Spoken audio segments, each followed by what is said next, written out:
Oke, selanjutnya nomor 2, laki-laki 55 tahun keluhan nyeri dada. Di mana nyeri dadanya ini seperti tertimpa benda berat ya, beda dengan yang tadi. Kalau yang tadi perikarditis itu seperti ditusuk-tusuk. Kalau yang ini seperti tertimpa benda berat. Kemudian diketahui pasien punya riwayat DM dan kolesterol yang tidak terkontrol. Nah, ini sudah ada faktor resikonya. Dari pemeriksaan fisik, ini kita temukan dari tekanan darahnya 90/70, sudah mulai ada tanda-tanda hipotensi.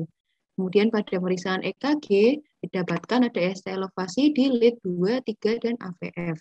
Kemudian pertanyaannya adalah tata laksana farmakologi yang sebaiknya dihindari. Nah, untuk tahu obat apa yang harus dihindari, kita harus tegakkan diagnosisnya dulu. Dari keluhan utama, ini nyeri dada seperti tertimpa benda berat. Nah, ini merupakan nyeri dada khas pada angina, ya, nyeri dada tertimpa benda berat bisa menjalar ke lengan kiri atau ke leher. Kemudian didukung juga dengan faktor resiko ada riwayat DM dan kolesterol yang tidak terkontrol. Nah, kemudian dari pemeriksaan EKG, itu ada ST elevasi di lead 2, 3, AVF. Nah, nanti teman-teman juga harus memahami dan juga dihafalkan ya untuk proyeksi lead pada EKG. Jadi kalau lead 2, 3, dan AVF ini merupakan lead bagian inferior. Nah, kemudian apa obat yang harus dihindari kalau kita menemukan ada STEMI inferior? Nah, yang harus dihindari adalah jawabannya yang E, yaitu isosorbidinitrat 5 mg sublingual. Jadi ISDN ini kontraindikasinya adalah pada STEMI yang letaknya di inferior dan juga pada pasien yang ditemukan ada hipotensi. Ini merupakan kontraindikasi diberikan ISDN sublingual. Ya, sekarang kita bahas acute coronary syndrome. Ini merupakan sekumpulan keluhan dan tanda klinis yang disebabkan oleh adanya iskemi atau infark miokardium yang akut. Nah, ACS ini berkaitan dengan adanya ruptur dari plak pada arteri koroner, di mana selanjutnya diikuti dengan proses pembentukan trombus. Nah, manifestasi klinis yang muncul ini tergantung seberapa besar trombusnya itu terbentuk, jadi seberapa besar sumbatannya dan juga seberapa besar hambatan aliran pada arteri koronernya. Nah, untuk klasifikasinya ini dibagi menjadi ada infark miokard dengan ST elevasi atau kita kenal dengan STEMI, kemudian infark miokard non elevasi kita kenal dengan NSTEMI, kemudian angina pectoris yang tidak stabil atau UAP, unstable angina pectoris. Nah, kalau belum masuk ke acute coronary syndrome, kalau masih stable angina, itu pasien kalau istirahat nyeri dadanya itu bisa berkurang ya. Jadi di EKG-nya juga kita masih temukan gambarannya normal. Jadi troponinnya juga masih normal. Nah, kemudian kalau masuk ke unstable angina, nah pada unstable angina ini sudah mulai ada tanda-tanda iskemi. Jadi ketika istirahat itu nyeri dadanya tidak berkurang. Di sini untuk gambaran EKG-nya bisa normal, bisa T inversi atau bisa ST depresi ya, karena di sini masih kondisinya masih iskemi. Troponinnya kalau unstable angina ini masih normal. Nah, kemudian masuk ke NSTEMI. Kalau di NSTEMI ini sudah ada infark pada subendokardium. Ini sudah ada infark, maka ketika kita periksa troponin, ini sudah terjadi peningkatan. Nah, kalau sudah STEMI, ini sudah terjadi infark yang transmural, jadi di seluruh dinding miokardium. Nah, ini pada pemeriksaan EKG-nya ada hiperakut T, jadi T-nya tinggi, dan ada ST elevasi. Dan pada troponinnya tentu saja meningkat. Oke, kemudian manifestasi klinisnya, jadi nyeri dada angina itu pada saat istirahat, durasinya lebih dari 10 menit, kemudian biasanya onsetnya relatif baru. Kemudian polanya crescendo, jadi lebih parah atau lebih sering dari episode sebelumnya. Nah, kemudian khasnya ini ya, lokasi nyerinya ada di substernal, seperti di tindih, biasanya bisa menjalar ke leher, rahang, dan lengan kiri. Nah, kemudian nyeri dada ini bisa disertai dengan gejala otonom, diaforesis, ya, keringat dingin, bisa juga pingsan, berdebar-debar, atau mual muntah. Jadi pemeriksaan fisik, bisa diaforesis, kemudian akral dingin dan pucat, nadinya meningkat, dan juga bisa ditemukan suara jantung tambahan ya S3 dan S4. Kemudian untuk pemeriksaan penunjangnya, biasanya kita awal yaitu pemeriksaan EKG dulu, kita lihat apakah ada perubahan gelombang T dan segmen ST, kemudian dilakukan pemeriksaan biomarker jantung ya sesuai dengan waktu munculnya keluhan pasien. Jadi yang paling cepat meningkat itu adalah mioglobin, ya, kemudian CKMB, kemudian habis itu troponin yang dia meningkatnya itu bisa dalam waktu yang lama. Nah, hati-hati ini untuk diagnosis banding dari ACS, yaitu nyeri dada yang disebabkan oleh di luar jantung atau nyeri dada non-kardiak. Yang pertama adalah nyeri pleuritik yang diperberat dengan batu atau pernafasan ya. Di soal pertama tadi ini merupakan perikarditis. Kemudian kalau nyeri dadanya itu hebat, di mana tajam dan menyayat. Biasanya ini onsetnya akut, bisa menjalar ke punggung dan disertai oleh sesak nafas atau disertai sinkop. Nah, ini merupakan diseksi aorta. Jadi diseksi aorta itu nyeri dadanya sangat hebat ya dan menjalar sampai ke punggung. Nah, kemudian kalau nyerinya di area epigastrium atau substernal dan disertai ada heartburn, yaitu panas di dada, kemudian mual dan dipicu makanan, nah ini lebih ke arah GERD. Ya, kemudian kalau nyeri dada dan sesak nafas yang hebat, kemudian onsetnya mendadak dan ada gejala gagal jantung kanan, nah ini biasanya merupakan emboli paru. Dan faktor resikonya itu adalah imobilisasi dan ada DVT. Nah, kemudian kalau nyeri dada dan sesak nafas yang mendadak disertai tanda shock, ini bisa kemungkinan diagnosisnya adalah pneumotoraks. Nah, kalau nyeri dada yang diprovokasi oleh gerakan tubuh atau palpasi, nah ini biasanya dari ototnya ya, mialgia. Ya, ini kita dalam lagi untuk karakteristik dari ACS, kalau UAP dan NSTEMI ini oklusinya masih parsial. Kemudian di gambaran EKG-nya itu gelombangnya bisa T inversi atau ST depresi. Nah, pada UAP ini belum terjadi infark ya, baru iskemi. Sedangkan kalau NSTEMI ini sudah terjadi infark tapi masih di level subendokardium. Nah, kita bedakan dari kardiak biomarkernya, dari troponinnya. Kalau yang NSTEMI dia sudah meningkat, sedangkan kalau yang UAP itu masih normal. Nah, kalau STEMI ini sudah terjadi oklusi total, ya. Kemudian di EKG-nya sudah tampak ST elevasi. Nah, di miokardiumnya ini kalau STEMI sudah terjadi infark transmural ya di seluruh dinding jantung dan kardiak biomarkernya meningkat. Ini kita ulang lagi untuk lokasi infark miokard berdasarkan lead EKG. Ya, ini teman-teman harus pahami benar-benar karena selalu pasti keluar di soal-soal UKM PPD atau di tryout. Jadi kalau lateral itu lead 1, AVL, V5, V6. Inferior itu lead 2, 3, dan AVL. Kemudian kalau septal itu V1, V2, anterior ada V3 dan V4.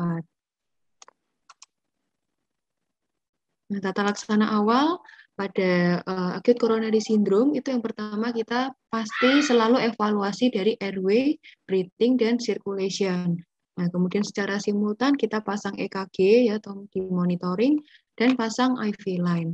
Nah, kemudian tata laksana awal ini singkatannya adalah Monaco, tapi Monaco ini bukan diberikan secara berurutan ya, ini cuma singkatan aja supaya teman-teman lebih mudah untuk menghafalkan.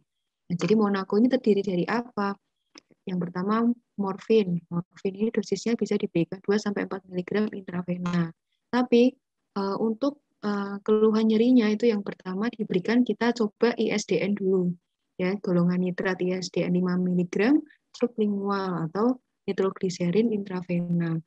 Ini boleh diberikan yang intravena kalau sudah 3 kali pemberian sublingual itu pasien masih merasakan nyeri. Nah, setelah nitrogliserin intravena ini misalnya masih menyebabkan nyeri, itu baru diberikan yang morfin. Jadi yang utama kalau untuk mengurangi nyerinya, itu tetap kita berikan ISDN 5 mg sublingual dulu. Nah, hati-hati kontraindikasinya apa?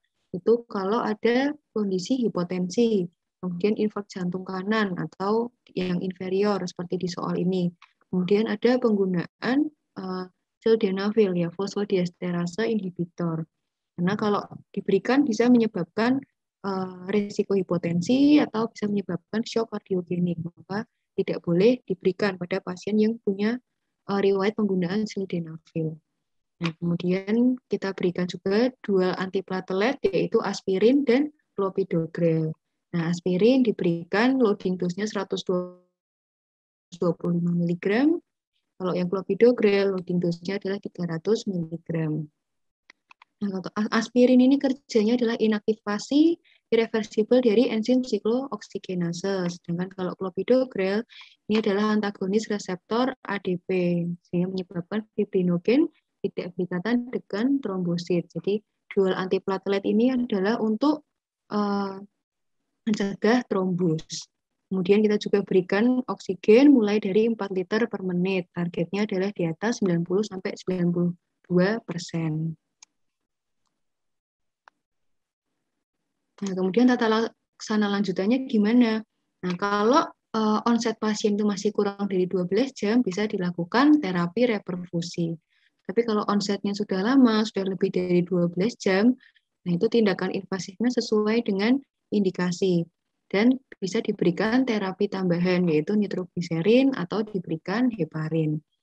Nah, terapi reperfusi ini ada dua macam. Jadi kalau dari vaskes tempat kita menerima pasien, itu kalau jarak ke tempat PCI itu kurang dari 2 jam, maka kita harus rujuk untuk dilakukan PCI.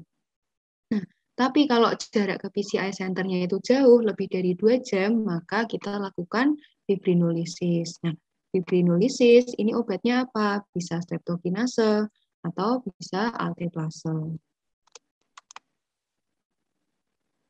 Nah, hati-hati kalau kita mau memberikan fibrinolisis, ini kita harus anamnesis pasien dulu, apakah ada kontraindikasinya atau tidak. Jadi kontraindikasinya itu ada riwayat perdarahan, ada kelainan di struktur vaskular cerebral, ada riwayat stroke iskemik, cedera wajah atau kepala, ada gangguan pembekuan darah, atau ada riwayat diseksi aorta. Nah, ini merupakan kontraindikasi pemberian fibrinolisis. Nah, kemudian tata laksana jangka panjangnya gimana? Kita kasih aspirin 75-150 mg setiap hari. Ini fungsinya untuk mencegah oklusi, mencegah terbentuknya trombus. Kemudian kita juga bisa kasih beta blocker, ini untuk mengurangi kebutuhan oksigen jantung dan untuk mengurangi ketegangan dari ventricle. Nah, kemudian bisa juga kita kasih ACE inhibitor, ini untuk menurunkan afterload dan ketegangan dinding jantung. Kemudian juga memperlambat remodeling dari ventricle. Oke, soal selanjutnya nomor 5, laki-laki 58 tahun nyeri dada sejak 1 jam yang lalu seperti ditindih beban berat ya. Jadi khas nyeri dada angina.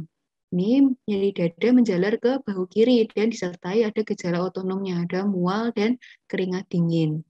Kemudian kita lihat dari pemeriksaan fisik, tekanan darahnya tinggi ya, 170/110, nadinya cepat, RR-nya cepat, suhunya afebris. Kemudian hasil EKG tampak gambar seperti ini. Nah, yang ditanyakan adalah terapi definitif. Nah, sekarang kita lihat dari gambaran EKG-nya dulu. Nah, dari gambaran EKG ini kita lihat ada ST elevasi ya. ST elevasi di V1, V2, V3, dan V4 ya. Jadi ada STEMI anteroseptal ya, V1 dan V2 itu proyeksikan septal, V3 dan V4 itu anterior. Jadi STEMI anteroseptal. Nah, terapi definitifnya apa? Nah, kita lihat dari onsetnya. Onsetnya baru sejak 1 jam yang lalu. Berarti terapi definitifnya kita bisa lakukan terapi reperfusi. Nah, terapi reperfusi itu ada dua ya, ada primary PCI dan fibrinolitik. Tapi untuk terapi definitifnya itu adalah primary PCI. Nah, ini sama ya. tentang acute coronary syndrome. Ini kita bahas lagi di tata laksananya ya. Jadi tata laksana awal airway breathing circulation, kemudian Monaco. Untuk nyerinya diberikan nitrat, ISDN sublingual. Kalau tidak berkurang setelah 3 kali pemberian, bisa ganti nitrogliserin intravena atau diganti morfin. Kemudian pemberian dual antiplatelet, aspirin dan clopidogrel dengan loading dose dan pemberian oksigen. Nah, kemudian tata laksana lanjutannya kita lihat pertama dari onsetnya gimana. Lebih dari 12 jam atau kurang dari 12 jam. Kalau kurang dari 12 jam bisa dilakukan reperfusi. Nah, reperfusi ini ada PCI dan fibrinolitik. Kalau jarak ke PCI centernya itu dekat, rujuknya itu cepat, bisa dilakukan PCI. Kalau jaraknya jauh, dilakukan fibrinolisis.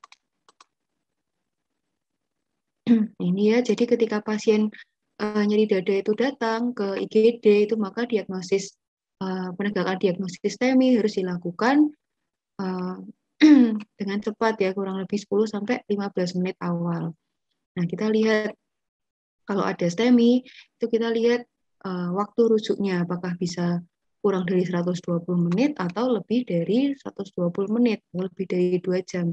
Kalau bisa kurang dari 2 jam, maka dilakukan primary PCI. Nah, dari pasien datang sampai ke persiapan untuk PCI-nya itu harus kurang dari 90 menit.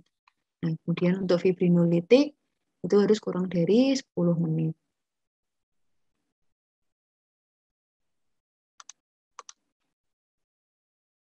Ini kontraindikasi fibrinolysis, hati-hati pada perdarahan intrakranial, kelainan struktur pada cerebral, stroke iskemik, riwayat cedera, gangguan pembekuan darah, dan diseksi aorta. Terlaksana jangka panjangnya ini ya, aspirin untuk mencegah oklusi lebih lanjut, beta blocker, dan ACE inhibitor.